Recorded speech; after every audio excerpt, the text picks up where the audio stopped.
ಇಂದು ಬಯಲಾಗಲಿದೆ ಜಗನ್ನಾಥನ ರತ್ನ ಭಂಡಾರದ ರಹಸ್ಯ. ಪುರಿ ದೇವಾಲಯದ ರತ್ನ ಭಂಡಾರ ಕೋಣೆ ಇವತ್ತು ಓಪನ್ ಮಾಡಲಾಗಿದೆ.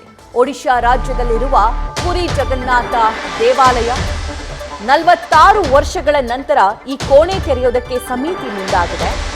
ನ್ಯಾಯಾಧೀಶರ ಸಮ್ಮುಖದಲ್ಲಿ ಆ ಕೋಣೆಯನ್ನ ತೆರೆಯಲಾಗಿದೆ. ಹಲವು ವರ್ಷಗಳ ಕುತೂಹಲಕ್ಕೆ ಇವತ್ತು ತೆರೆ ಬೀಳುವ ಸಾಧ್ಯತೆ ಇದೆ. ಪುರಿ ಜಗನ್ನಾಥ ದೇವಸ್ಥಾನದಲ್ಲಿ ಭಾರಿ ಸಂಪತ್ತು ಇರೋದ್ರ ಬಗ್ಗೆ ಚರ್ಚೆ ಕೂಡ ಆಗ್ತಾ ಇದೆ. ಈ ಹಿಂದೆ 46 ವರ್ಷಗಳ ಹಿಂದೆ ಆ ಬಾಗಿಲನ್ನ ಓಪನ್ ಮಾಡಲಾಗಿತ್ತು. ಆ ಸಂದರ್ಭದಲ್ಲಿ 70 ದಿನಗಳ ಕಾಲ ಪುರಿ ಜಗನ್ನಾಥನ ಸಂಪತ್ತು ಎಷ್ಟಿದೆ, ಆ ರತ್ನ ಭಂಡಾರದಲ್ಲಿ ಮುತ್ತು, ರತ್ನ, ಹವಳ, ಬೆಳ್ಳಿ ಏನೇನಿದೆ ಅನ್ನುವಂತಹ ಮಾಹಿತಿ ಕಲೆ ಹಾಕೋ ಕೆಲಸ ಮಾಡಿದ್ರು. ಆದರೆ ಅದು ಕಂಪ್ಲೀಟ್ ಆಗಿಲ್ಲ ಅಂತಾನೂ ಕೂಡ ಹೇಳಲಾಗ್ತಾ ಇದೆ. ಅಂದ್ರೆ ಅಷ್ಟು ಸಂಪತ್ತು ಈ ಪುರಿ ಜಗನ್ನಾಥ ದೇವಾಲಯದ ರತ್ನ ಭಂಡಾರದಲ್ಲಿದೆ. ಅಲ್ಲಿ 2-3 ದೇಗುಲಗಳಿವೆ. ಒಂದೊಂದು ದೇಗುಲಕ್ಕೆ ಒಂದೊಂದು ವಿಶೇಷತೆ ಕೂಡ ಇದೆ. ಅಲ್ಲಿ ಸರ್ಪ ರಕ್ಷಣೆ, ಸರ್ಪ ಕಾವಲು ಸದಾಕಾಲ ಇರುತ್ತೆ ಅನ್ನುವಂತಹ ಮಾಹಿತಿ ಕೂಡ ಇದೆ. ಸಾಕಷ್ಟು ವಿಸ್ಮಯಗಳಿಗೆ, ಸಾಕಷ್ಟು ಕುತೂಹಲಗಳಿಗೆ ಈ ಒಂದು ಸಂಗತಿ ಎಡೆ ಮಾಡಿಕೊಡ್ತಿದೆ. ಸೊ ಈ ಬಗ್ಗೆ ನಮ್ಮ ದೆಹಲಿ ಪ್ರತಿನಿಧಿ ಜಗದೀಶ್ ಮತ್ತು ಲೈವ್ ಡೀಟೇಲ್ಸ್ ನೀಡ್ತಾ ಹೋಗ್ತಾರೆ. ಜಗದೀಶ್, ಸಾಕಷ್ಟು ವಿಸ್ಮಯ, ವಿಜ್ಞಾನಕ್ಕೆ ಸವಾಲೊಡ್ಡುವಂತಹ ಸಾಕಷ್ಟು ಪವಾಡಗಳು ಈ ಪುರಿ ಜಗನ್ನಾಥ ದೇವಾಲಯದಲ್ಲಿ ಆಗಿದೆ. ಅದರಲ್ಲಿ ಒಂದು ಈ ರತ್ನ ಭಂಡಾರದ ರಹಸ್ಯ. ಸೊ ಆ ರಹಸ್ಯವನ್ನ ಭೇದಿಸೋದಕ್ಕೆ 46 ವರ್ಷಗಳ ನಂತರ ಮತ್ತೆ ಇವತ್ತು ಮುಂದಾಗಿದ್ದಾರೆ. ಇವತ್ತು ಏನೇನಾಗುತ್ತೆ, ಆ ರತ್ನ ಭಂಡಾರದಲ್ಲಿ ಏನೆಲ್ಲ ಇದೆ, ಡೀಟೇಲ್ಸ್ ನೀಡ್ತಾ ಹೋಗೋದಾದ್ರೆ.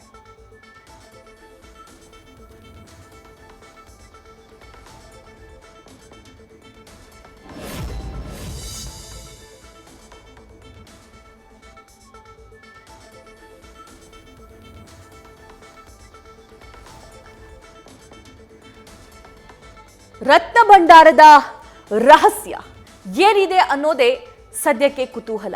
3 ಬಾಗಿಲುಗಳು ಆ ಪುರಿ ಜಗನ್ನಾಥ ದೇವಾಲಯದ ಗರ್ಭಗುಡಿಯ ನಂತರ ಇದೆ ಅನ್ನುವಂತಹ ಮಾಹಿತಿ ಇದೆ. ಆದರೆ ಈ ಹಿಂದೆನೆ ಅದರ ಕೀ ಕಳೆದು ಹೋಗಿತ್ತಂತೆ. ಆದರೆ ಈ ಸಲ ಅದರ ನಕಲಿ ಕೀಯನ್ನ ಬಳಸಿ ಆ ರತ್ನ ಭಂಡಾರದ ಬಾಗಿಲನ್ನ ತೆರೆಯೋದಕ್ಕೆ ಸಮಿತಿ ಮುಂದಾಗಿದೆ. 16 ಜನರ ಸಮಿತಿಯನ್ನ ಅಲ್ಲಿ ರಚನೆ ಮಾಡಲಾಗಿದೆ ಆ ರತ್ನ ಭಂಡಾರವನ್ನ ತೆರೆಯೋದಕ್ಕೆ. ಇನ್ನು ಎಲೆಕ್ಷನ್ ಸಂದರ್ಭದಲ್ಲೂ ಕೂಡ ಸಾಕಷ್ಟು ಅಪಸ್ವರ, ಸಾಕಷ್ಟು ಆರೋಪ ಪ್ರತ್ಯಾರೋಪಗಳು ಕೂಡ ಕೇಳಿ ಬಂದಿದ್ವು. ಇದೆಲ್ಲ ಆದ ನಂತರ 46 ವರ್ಷಗಳ ನಂತರ ಈ ರತ್ನ ಭಂಡಾರ ಇವತ್ತು ಓಪನ್ ಆಗ್ತಾ ಇದೆ. ಈ ರತ್ನ ಭಂಡಾರದ ಕೌಂಟಿಂಗ್ ಎಷ್ಟು ದಿನ ಆಗುತ್ತೆ ಅನ್ನೋದು ಕೂಡ ಸಾಕಷ್ಟು ಕುತೂಹಲ. ಮತ್ತೆ ಸಂಪರ್ಕಕ್ಕೆ ಸಿಕ್ಕಿದ್ದಾರೆ ನಮ್ಮ ದೆಹಲಿ ಪ್ರತಿನಿಧಿ ಜಗದೀಶ್, ಈ ರತ್ನ ಭಂಡಾರದ ರಹಸ್ಯ ಭೇದಿಸೋದಕ್ಕೆ ಇವತ್ತು ಆ ಸಮಿತಿ, ನ್ಯಾಯಾಧೀಶರು, ಪೊಲೀಸರು ಎಲ್ಲರೂ ಕೂಡ ಮುಂದಾಗ್ತಿದ್ದಾರೆ. ಹಾಗಾದ್ರೆ ಆ ರತ್ನ ಭಂಡಾರದಲ್ಲಿ ಏನಿದೆ, ಇವತ್ತು ಏನೆಲ್ಲ ಆಗುತ್ತೆ, ಎಷ್ಟು ದಿನಗಳವರೆಗೆ ಸಮಯ ತಗೋಬಹುದು, ಡೀಟೇಲ್ಸ್ ನೀಡ್ತಾ ಹೋಗೋದಾದ್ರೆ.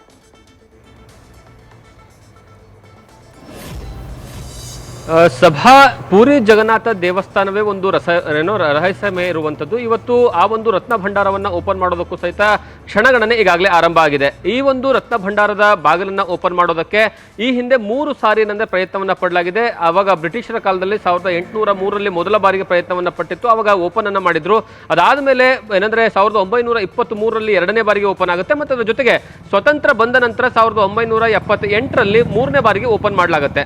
ಆ 3 ಸಾರಿ ಓಪನ್ ಸಂದರ್ಭದಲ್ಲಿ ದಾಖಲೆ ಸೃಷ್ಟಿಯಾಗಿರುವಂತದ್ದು, ದಾಖಲೆ ಗೊತ್ತಾಗಿರುವಂತದ್ದು ಕೇವಲ 1978ರಲ್ಲಿ ಏನಾಯಿತು ಅನ್ನುವಂತಹ ವಿಚಾರಕ್ಕೆ ಸಂಬಂಧಪಟ್ಟ ಹಾಗೆ. ಅದಾದ್ಮೇಲೆ 46 ವರ್ಷಗಳ ಕಾಲ ಇಲ್ಲಿಯವರೆಗೂ ಸಹಿತ ಆ ಒಂದು ರತ್ನ ಭಂಡಾರದ ಬಾಗಿಲನ್ನ ಯಾವುದೇ ಕಾರಣಕ್ಕೂ ಸಹಿತ ತೆಗೆದಿಲ್ಲ. ಆ ಪುರಿ ಜಗನ್ನಾಥ ದೇವಸ್ಥಾನದ ಒಳಗಡೆಗೆ ಅಂದ್ರೆ ಕೆಳಮಹಡಿಯ ದಕ್ಷಿಣ ಭಾಗದಲ್ಲಿರುವಂತಹ ಒಂದು ಕೊಠಡಿ ಏನಿದೆ ಅಂದ್ರೆ ಅದಕ್ಕೆ ರಕ್ತ ಭಂಡಾರ ಕೊಠಡಿ ಅಂತಾನೆ ಕರೀತಾರೆ. ಅಲ್ಲಿ ಒಟ್ಟು 2 ಕೊಠಡಿಗಳಿದಾವೆ. ಒಂದು ಕೊಠಡಿಯ ಮುಂಭಾಗದಲ್ಲಿರುವಂತಹ ಕೊಠಡಿಯಲ್ಲಿ ಪ್ರತಿನಿತ್ಯ ದೇವಸ್ಥಾನಕ್ಕೆ ಬಳಕೆ ಆಗುವಂತಹ, ದೇವರಿಗೆ ಅಲಂಕಾರ ಮಾಡೋದಕ್ಕೆ ಬಳಕೆ ಆಗುವಂತಹ ಏನಂದ್ರೆ ಬಂಗಾರ, ಬೆಳ್ಳಿ, ವಜ್ರ ವೈಡೂರ್ಯಗಳನ್ನ ಇಡಲಾಗುತ್ತೆ. ಮತ್ತೆ 2ನೇ ಹಿಂಬದಿಯಲ್ಲಿರುವಂತಹ ಬಾಗಿಲು ಅಂದ್ರೆ ಕೊಠಡಿಯ ರೂಮ್ ಏನಿದೆ ಅದು ಏನಂದ್ರೆ ಶಾಶ್ವತವಾಗಿ ಮುಚ್ಚಿಡಲಾಗಿಲ್ಲ. ಅಂದ್ರೆ ಈ ಹಿಂದೆ ಬಹಳಷ್ಟು ರಾಜ ಮನೆತನಗಳು ಸಹಿತ ಈ ಒಂದು ದೇವಸ್ಥಾನಕ್ಕೆ ಬಹಳಷ್ಟು ಏನಂದ್ರೆ ಬಂಗಾರ ಆಗಿರ್ಬೋದು, ಬೆಳ್ಳಿ ಆಗಿರ್ಬೋದು, ರತ್ನ ಖಚಿತವಾದಂತಹ ಏನಂದ್ರೆ ಆಸನಗಳಾಗಿರ್ಬೋದು ಎಲ್ಲವನ್ನ ಸಹಿತ ಕೊಟ್ಟಿದ್ದಾರೆ. ಆ ಎಲ್ಲಾ ಆಸನಗಳಿಗೂ ಸಹಿತ ಏನಂತಂದ್ರೆ ಯಾವುದೇ ಮೌಲ್ಯವನ್ನು ಕಟ್ಟಲಾಗಿಲ್ಲ. ಆದ್ರೆ 1978ರಲ್ಲಿ ಅಂದ್ರೆ 3ನೇ ಬಾರಿಗೆ ಏನು ಬಾಗಿಲನ್ನು ತೆಗೆಯಲಾಗುತ್ತಲ್ಲ ಆ ಸಂದರ್ಭದಲ್ಲಿ ಒಟ್ಟು 70 ದಿವಸಗಳ ಕಾಲ ನಿರಂತರವಾಗಿ ಆ ಒಂದು ಬೆಳ್ಳಿ ಬಂಗಾರ ಮತ್ತೆ ವಜ್ರ ವೈಡೂರ್ಯಗಳ ಮೌಲ್ಯಮಾಪನವನ್ನ ಮಾಡೋದಕ್ಕೆ ಅಲ್ಲಿರುವಂತಹ ಸರ್ಕಾರ ಮುಂದಾಗುತ್ತೆ. ಆ ಸಂದರ್ಭದಲ್ಲಿ ಕೆಲವೊಂದು ಮಾಹಿತಿ ಗೊತ್ತಾಗುತ್ತೆ. ಯಾಕಂದ್ರೆ ನಿರಂತರವಾಗಿ 70 ದಿವಸಗಳ ನಂತರ ಅಲ್ಲಿ ಎಷ್ಟಿದೆ ಅನ್ನುವಂತಹ ಮಾಹಿತಿಯನ್ನು ಸರ್ಕಾರಕ್ಕೆ ಕೊಡಲಾಗಿತ್ತು. ಆದರೆ ಕೆಲವೊಂದು ಮಾಹಿತಿಗಳ ಪ್ರಕಾರ ಅಲ್ಲಿ ಯಾವಾಗ ಎಷ್ಟಿತ್ತು ಅಂತ ನೋಡ್ತಾ ಹೋದ್ರೆ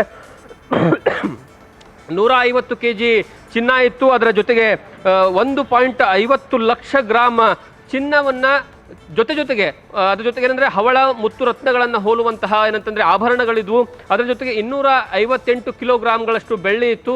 ಮತ್ತೆ ಮೌಲ್ಯವನ್ನೇ ಕಟ್ಟೋದಕ್ಕೆ ಆಗದೆ ಇರುವಂತಹ ಮಟ್ಟಿಗೆ ಇರುವಂತಹ ಬಹಳಷ್ಟು ಏನಂದ್ರೆ ಆಭರಣಗಳು ಆ ಸಂದರ್ಭದಲ್ಲಿ ಇತ್ತು ಅನ್ನುವಂತಹ ಮಾಹಿತಿ ಇತ್ತು. ಅದಾದ ಮೇಲೆ ಆ ಒಂದು ಬಾಗಿಲನ್ನು ಸಂಪೂರ್ಣವಾಗಿ ಮುಚ್ಚಲಾಗುತ್ತೆ. ಮುಚ್ಚಾದ ಮೇಲೆ ಬಹಳಷ್ಟು ಜನರಿಗೆ ಅಂದ್ರೆ ಕೌತುಕ ಅದೇ ರೀತಿಯಾಗಿ ಇರುತ್ತೆ. ಕಾರಣ ಏನು ಅಂತಂದ್ರೆ ಇಷ್ಟು ದೊಡ್ಡದಾದಂತಹ ಆಭರಣಗಳಿರುವಂತಹ ಕೊಠಡಿಯನ್ನ ಪರ್ಮನೆಂಟ್ ಆಗಿ ಯಾಕೆ ಸರ್ಕಾರ ಏನಂದ್ರೆ ಮಾಹಿತಿ ಕೊಡದೇನೆ ಬಂದ್ ಮಾಡ್ತು ಅನ್ನುವಂತಹ ವಿಚಾರಕ್ಕೆ ಸಂಬಂಧಪಟ್ಟ ಹಾಗೆ ಅದಾದ್ಮೇಲೆ ಈ ಒಂದು ಪ್ರಕರಣ ಏನಂದ್ರೆ ಸ್ಥಳೀಯ ಕೋರ್ಟ್ನಲ್ಲಿ ಏನಂದ್ರೆ ಹೋಗುತ್ತೆ. ಅದಾದ್ಮೇಲೆ ಅಲ್ಲಿರುವಂತಹ ಒಡಿಶಾ ಸರ್ಕಾರ 2018ರಲ್ಲಿ ಒಂದು ಆದೇಶವನ್ನ ಕೊಡುತ್ತೆ.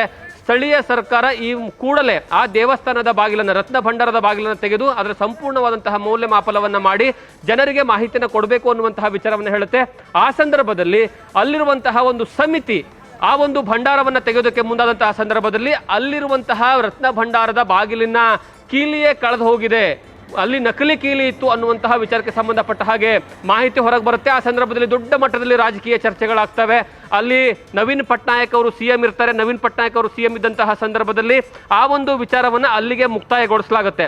ಅದಾದ ಮೇಲೆ 2024ರ ಚುನಾವಣೆಯ ಸಂದರ್ಭದಲ್ಲಿ ಅಲ್ಲಿ ಲೋಕಸಭೆ ಮತ್ತೆ ರಾಜ್ಯಸಭೆ ಎರಡೂ ಏಕಕಾಲದಲ್ಲಿ ಚುನಾವಣೆ ಬಂದಿರುವಂತಹ ಕಾರಣದಲ್ಲಿ ಅಲ್ಲಿ ಬಿಜೆಪಿ ತನ್ನ ಅಜೆಂಡಾದಲ್ಲಿ ಏನಂದ್ರೆ ಭರವಸೆಗಳಲ್ಲಿ ನಾವು ಪೂರಿ ಜಗನ್ನಾಥ ದೇವಸ್ಥಾನದ ರತ್ನ ಭಂಡಾರದ ಬಾಗಿಲನ್ನು ತೆಗೆದು ಜನರಿಗೆ ಅದರ ಸಂಪೂರ್ಣವಾದಂತಹ ಮಾಹಿತಿ ಕೊಡ್ತೀವಿ ಅಂತ ಹೇಳಿತ್ತು. ಅದರಂತೆ ಈಗಾಗಲೇ ಏನಂತಂದ್ರೆ ಅದಕ್ಕೊಂದು ಕಮಿಟಿಯನ್ನ ಮಾಡಲಾಗಿತ್ತು. ವಿಶ್ವನಾಥ್ ಅನ್ನುವಂತಹ ಅವರು ಅಂದ್ರೆ ನ್ಯಾಯಮೂರ್ತಿಗಳು ಅಂದ್ರೆ ನಿವೃತ್ತ ನ್ಯಾಯಮೂರ್ತಿಗಳು ಅವರ ನೇತೃತ್ವದಲ್ಲಿ ಒಂದು ತಂಡ ರಚನೆ ಆಗಿದೆ. ಆ ತಂಡನೇ ಇವತ್ತು ಆ ಒಂದು ದೇವಸ್ಥಾನವನ್ನ ಓಪನ್ ಮಾಡೋದಕ್ಕೆ, ದೇವಸ್ಥಾನದ ರತ್ನ ಭಂಡಾರದ ಬಾಗಿಲನ್ನು ಓಪನ್ ಮಾಡೋದಕ್ಕೆ ಪ್ಲಾನ್ ಮಾಡಿಕೊಂಡಿದೆ.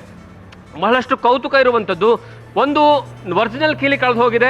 ಎರಡನೇದಾಗಿ ಅಲ್ಲಿರುವಂತಹ ರತ್ನ ಭಂಡಾರ ಯಥಾವತ್ತಾಗಿದೆಯಾ ಅಥವಾ ಏನಂತಂದ್ರೆ ಬೇರೆ ಯಾರಾದ್ರೂ ಪಾಲಾಯ್ತಾ ಅನ್ನುವಂತಹ ಕ್ವಶನ್ ಮಾರ್ಕ್ಗಳು ಸಹಿತ ಇದ್ದಾವೆ. ಮತ್ತೆ ಅದರ ಜೊತೆಗೆ ಒಂದು ವೇಳೆ ಇವತ್ತಿನ ಒಂದು ದೇವಸ್ಥಾನದ ರತ್ನ ಭಂಡಾರದ ಬಾಗಿಲನ್ನು ತೆಗೆಯುವಂತಹ ಸಂದರ್ಭದಲ್ಲಿ ಆಗುವಂತಹ ಅವಘಡಗಳು ಏನಿದಾವೆ ಅನ್ನುವಂತಹ ಮುನ್ನೆಚ್ಚರಿಕೆ ಹಾಗೂ ಸಹಿತ ಪ್ಲಾನ್ ಮಾಡ್ಕೊಳ್ಳಲಾಗಿದೆ. ಅವಘಡಗಳು ಏನು ಅಂತಂದ್ರೆ ಆ ಒಂದು ರತ್ನ ಭಂಡಾರದ ಒಂದು ಸಂಪೂರ್ಣವಾದಂತಹ ಕೊಠಡಿಯನ್ನ ನಾಗ ಸರ್ಪಗಳು ಹಾವುಗಳೇನಂದ್ರೆ ಕಾಯ್ತಾ ಇದ್ದಾವೆ ಅನ್ನುವಂತಹ ವಿಚಾರವನ್ನು ಸಹಿತ ಪುರಾಣದಲ್ಲಿ ಹೇಳಲಾಗ್ತಾ ಇದೆ. ಮತ್ತೆ ಏನಂದ್ರೆ ತಾಳಿಗರಿಯ 31ನೇ ಪುಟದಲ್ಲೂ ಸಹಿತ ಈ ಒಂದು ಸಂಪೂರ್ಣವಾದಂತಹ ಮಾಹಿತಿ ಇದೆ. ಹಾಗಾಗಿ ಇವತ್ತಿನ ಒಂದು ಪೂರಿ ಜಗನ್ನಾಥ ದೇವಸ್ಥಾನದ ರತ್ನ ಭಂಡಾರದ ಬಾಗಿಲಿನ ರಹಸ್ಯ, ಕೌತುಕ ಎಲ್ಲದಕ್ಕೂ ಸಹಿತ ತೆರೆ ಬೀಳುವಂತಹ ಸಾಧ್ಯತೆಗಳು ಇರುವಂತದ್ದು. ಸಭಾ ಜಗದೀಶ್ ಹಾಗೆ ಸಂಪರ್ಕದಲ್ಲಿರಿ. ನ್ಯೂಸ್ ಫಸ್ಟ್ ನಿರ್ಭೀತಿಯಿಂದ ನಿಮ್ಮ ಪರವಾಗಿ.